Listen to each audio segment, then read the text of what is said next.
Hi friends, welcome to my channel Snigdha వంటలు. ఈరోజు recipe వచ్చేసి చాక్లెట్ అండి. ఇంట్లోనే హెల్తీ వేలో పిల్లలకైతే నచ్చే విధంగా చాక్లెట్ చేసేసుకోవచ్చు. టేస్ట్ చాలా బాగుంటుంది. పిల్లలు చాక్లెట్ అనగానే ఇలా చేసి పెట్టండి, ఇష్టంగా తింటారు. దీనికోసం అయితే కప్పు పుట్నాలను మిక్సర్ జార్లోకి వేసేసుకోండి. ఇందులోనే పావు కప్పు వరకు బెల్లాన్ని లేదా డేట్స్నైనా వేసేసుకోవచ్చండి. ఇప్పుడు 2 టేబుల్ స్పూన్ల వరకు కోకో పౌడర్ని వేసేసుకోండి. ఇలా వేసుకున్న తర్వాత ఇప్పుడు ఇందులోనే పావు కప్పు వరకు పాలని ఒకేసారి కాకుండా 2 సార్లు వేసేసుకొని ఇలా మిక్సీ పట్టేసుకోండి.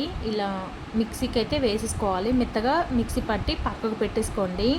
ఇప్పుడు ఒక గిన్నెని తీసేసుకొని ఆయిల్ని అప్లై చేసేసుకుంటున్నాను. మీ దగ్గర బటర్ పేపర్ ఉంటే బటర్ పేపర్ అయినా పెట్టేసుకోవచ్చు. మనం మిక్సీ పట్టుకున్న పొడిని అయితే ఈ గిన్నెలోకి అయితే వేసేసుకోండి. ఇలా వేసేసుకున్న తర్వాత ఈవెన్గా అయితే స్ప్రెడ్ చేసేసుకోవాలి. ఇప్పుడు పైననైతే చాక్లెట్ సిరప్ని వేసేసుకోవాలి. ఈ చాక్లెట్ సిరప్ అనేది నేను ఇంట్లోనే ప్రిపేర్ చేశానండి. మీరు కావాలంటే చెప్పండి, నేను రెసిపీ పోస్ట్ చేస్తాను.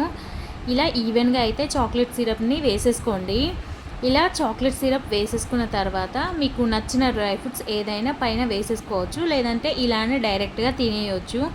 నేనైతే వేయించుకున్న పీనట్స్ అయితే వేసుకుంటున్నానండి. బాదం, జీడిపప్పు, మీకు నచ్చిన డ్రై ఫ్రూట్స్ ఏదైనా వేసేసుకోవచ్చండి. అలాగే నేను కొంచెం పంప్కిన్ సీడ్స్ కూడా వేసేసుకుంటున్నాను.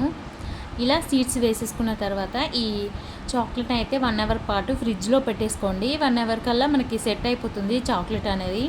ఇలా 1 అవర్ తర్వాత మన నైఫ్తో ఘాట్లు పెట్టేసుకోండి. ఇలా తర్వాత ఒక ప్లేట్లోకి పెట్టేసుకొని రివర్స్ చేసేస్తే మనకి చాక్లెట్ అనేది ఈజీగా డీమోల్డ్ అయిపోతుంది.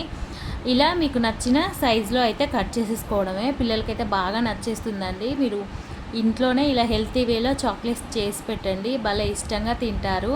ఈ వీడియో నచ్చితే లైక్ చేయండి, షేర్ చేయండి, అలాగే నా ఛానల్ని సబ్స్క్రైబ్ చేయండి. Thank you for watching Snigdha వంటలు.